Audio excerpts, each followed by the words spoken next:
India justice report 2025 आ चुकी है, जो एक डरावनी तस्वीर दिखा रही है। देश की जेलें क्षमता से 131% ज्यादा भरी हुई हैं। कई जेलें तो ऐसी हैं जहां 4 लोगों की जगह 20 लोग ठूसे गए हैं।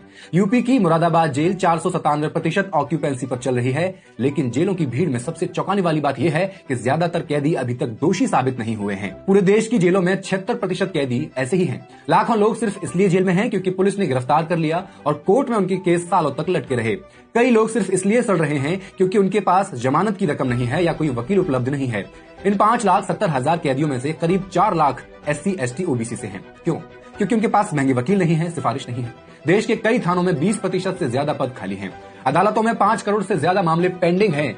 जजों की संख्या बहुत कम है और लोअर कोर्ट से लेकर हाई कोर्ट तक केस रेंगते हुए चल रहे हैं। शिक्षा और स्वास्थ्य से भी कम बजट न्याय व्यवस्था को दिया जा रहा है। SC, ST और OBC वर्ग डिस्प्रोपोर्शनेटली ज्यादा संख्या में जेलों में हैं। सिस्टम उनका पक्ष नहीं लेता। आदिवासी इलाकों में तो हालात और भी बुरे हैं, जहां वकील ही नहीं मिल पाते। ये रिपोर्ट सवाल उठाती है, क्या भारत में न्याय खरीदा जा सकता है? क्या न्याय सिर्फ उनके लिए है जिसके पास पैसे, पहचान और पहुंच है? ये रिपोर्ट सवाल उठाती है कि क्या भारत में न्याय खरीदा बेचा जा सकता है? क्या न्याय सिर्फ उनके लिए है जिनके पास पैसे हैं, पहचान है और पहुंच है? फैक्ट्स एंड फिगर्स के इस एपिसोड में I will explain.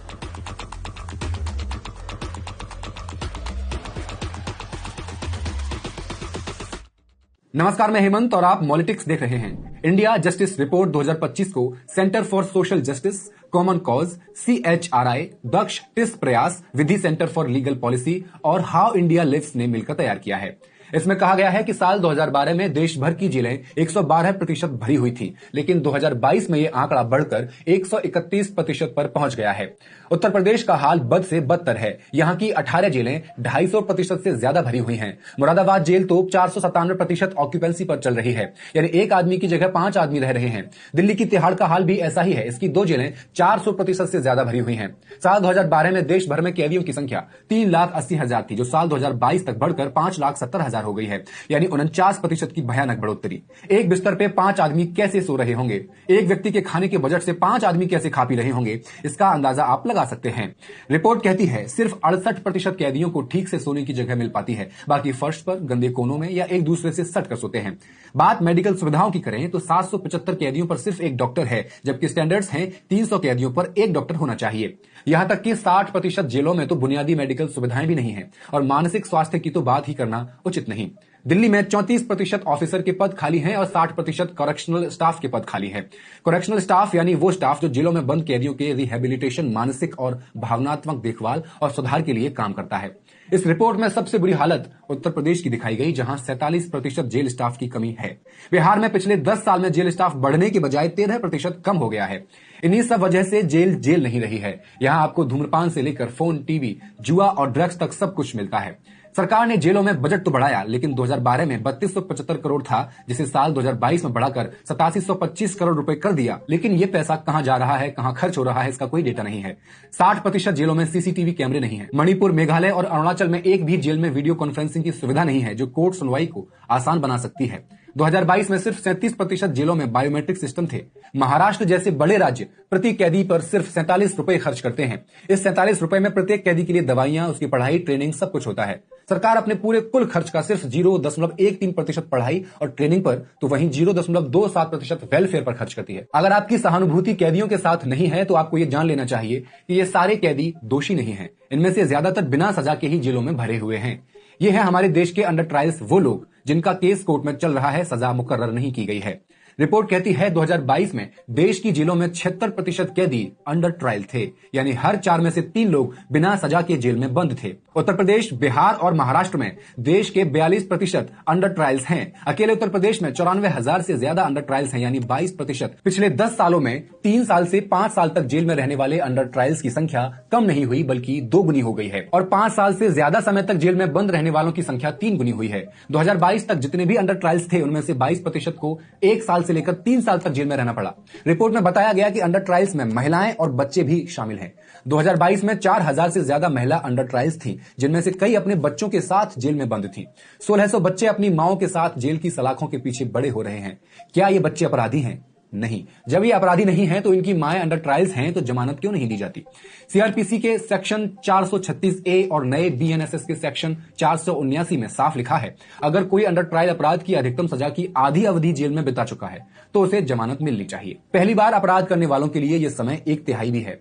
Supreme court ने 1970 में कहा था, हालात ठीक हों तो बिना सियोरिटी के भी जमानत दी जा सकती है, लेकिन अदालतों ने ही इस पर अमल नहीं किया है। जमानत में सबसे बड़ा रोड़ा है सियोरिटी वेरिफिकेशन, यानी जो व्यक्ति जमानत की गारंटी देता है उसकी जांच में महीनों महीनों लग जाते हैं। कई बार जमानत का ऑर्डर पास हो जाता है, लेकिन सियोरिटी की जांच पूरी न होने की वजह से लोग जेल से बाहर नहीं आ पाते। गरीब परिवारों के लिए सियोरिटी देना और उसकी जांच करवाना एक बहुत बड़ा बोझ है। अंडर ट्रायल लोगों के लिए जमानत लेना सिस्टम ने इतना पेचीदा क्यों बना रखा है, उसे समझते हैं। एनसीआरबी डेटा और इंडिया जस्टिस रिपोर्ट 2025 के अनुसार साल 2022 में जेलों में 65.9% कैदी एसटी, एसटी, ओबीसी समुदायों से थे, यानी 5,70,000 कैदियों में से लगभग 4 लाख। इनमें से 34% ओबीसी, 20.7% एससी और 11.1% एसटी थे। उत्तर प्रदेश में सबसे ज्यादा ओबीसी और एससी कैदी और मध्य प्रदेश में एसटी कैदी हैं। इन समुदायों का जेल में होना इनका सामाजिक आर्थिक पिछड़ापन, पुलिस का भेदभाव और इंसाफ तक पहुंच की कमी का नतीजा है। ये पिछड़े तबके के अंडर ट्रायल सालों से जेलों में सड़ रहे हैं। सरकार इन्हें लीगल एड मुहैया कराने में विफल रही है। लीगल एड मतलब गरीबों को मुफ्त वकील देने की व्यवस्था। इस रिपोर्ट में कहा गया कि 2022 में सिर्फ 5% अंडर ट्रायल्स को लीगल एड मिल सकी, क्योंकि लीगल एड वकीलों की भी कमी है और अगर मुफ्त वकील मिल भी जाए तो वो अक्सर केस को उतनी गंभीरता से नहीं ले पाता। इसके अलावा इन लोगों के साथ पक्षपात भी होता है, क्योंकि सिस्टम में ओबीसी, एससी, एसटी के लोग हैं ही नहीं। लाइव लॉ की 2023 की रिपोर्ट बताती है कि 2018 से 2023 के बीच हाई कोर्ट में नियुक्त 650 जजों में सिर्फ 3.54% एससी, 1.54% एसटी और 11.7% ओबीसी थे, यानी 75.7% जजेस जनरल कैटेगरी से थे। सुप्रीम कोर्ट में 2021 में 9 जज नए नियुक्त किए गए, जिनमें से सिर्फ 1 एससी और 1 ओबीसी था। रिपोर्ट बताती है कि 2022 तक देश में 4 करोड़ 9 लाख केस कोर्ट में लंबित थे। इसमें से 77% केस निचली अदालतों में, 12% हाई कोर्ट में और बाकी सुप्रीम कोर्ट में थे। उत्तर प्रदेश हाई कोर्ट में एक केस औसतन 11 साल से अधिक समय तक लटकता है और पश्चिम बंगाल में लगभग 10 साल तक। निचली अदालतों में 70% क्रिमिनल केसेस 3 साल से ज्यादा पुराने हैं। इस सुस्ती की सबसे बड़ी वजह है जजेस की कमी। 2022 में हाई कोर्ट में 1108 स्वीकृत जजों के पद थे, लेकिन सिर्फ 778 जज काम कर रहे थे। 30% पद खाली पड़े हुए थे। निचली अदालतों में 24,631 स्वीकृत जजों के मुकाबले सिर्फ 19,288 जजेस थे, यानी 22% की कमी। गुजरात में तो 44% जजों के पद खाली हैं। एक जज पर औसतन 2,000 से ज्यादा केस लटके हैं। सिक्किम, त्रिपुरा और मेघालय हाईकोर्ट को छोड़कर किसी भी हाईकोर्ट में जजों के सभी पद नहीं भरे हैं। जनसंख्या के आधार पर आकलन करने पर भारत में औसतन एक हाईकोर्ट जज 18,70,000 की आबादी और निचली अदालत के औसतन एक जज 69,000 लोगों को सेवाएं दे रहे हैं। देश में केवल ऐसे 8 हाई कोर्ट हैं जिनमें एक जज औसतन 10 लाख से कम लोगों को न्यायिक सेवाएं दे रहा है। और ये सिर्फ जजों की बात नहीं है, अदालतों में स्टाफ की भी भारी कमी है। रिपोर्ट के मुताबिक 40% से ज्यादा कोर्ट स्टाफ के पद खाली पड़े हुए हैं। पूर्व सुप्रीम कोर्ट जज जस्टिस संजय किशन कौल का कहना है कि इतनी बड़ी संख्या में अंडर ट्रायल्स का होना सिस्टम की खामी को दर्शाता है। उन्होंने कहा, न्याय एक साथ कई संस्थाओं के सहयोग से मिलता है। अगर पुलिस कमजोर है तो कोर्ट अच्छे से काम नहीं कर सकते। जेलों की बदहाली, अंडर ट्रायल्स की त्रासदी और अदालतों की सुस्ती की जड़ है हमारी पुलिस व्यवस्था, जो इंसाफ की पहली कड़ी है। इस रिपोर्ट में लिखा है, 2022 में देश में पुलिस बल में 22% कर्मचारियों की कमी थी। उत्तर प्रदेश में 35% पुलिस पद खाली हैं, बिहार में 40% और पश्चिम बंगाल में 44%। हमारे देश में एक पुलिसकर्मी को औसतन 1,000 से ज्यादा लोगों की सुरक्षा करनी पड़ती है, जबकि यूएन का स्टैंडर्ड है 222 लोग प्रति पुलिसकर्मी का। रिपोर्ट कहती है कि पुलिस में सिर्फ 11.7% महिलाएं हैं, जबकि सरकार ने 33% महिला आरक्षण का लक्ष्य रखा हुआ है। उत्तर प्रदेश में सिर्फ 8% पुलिसकर्मी महिलाएं हैं। यौन उत्पीड़न जैसे केसों में पीड़ित महिलाएं पुलिस के पास जाने से डरती हैं, क्योंकि वहां पुरुष हैं, क्योंकि पुलिस में संवेदनशीलता की भारी कमी है। पुलिस की ट्रेनिंग का आलम यह है कि सिर्फ 25% पुलिसकर्मियों को नियमित ट्रेनिंग मिलती है। नए कानून जैसे बीएनएसएस, बीएनएस और बीएसए लागू हो गए, लेकिन पुलिस को इनकी ट्रेनिंग ही नहीं दी गई। नतीजा, गलत गिरफ्तारियां, गलत केस दर्ज करना आम हो गया।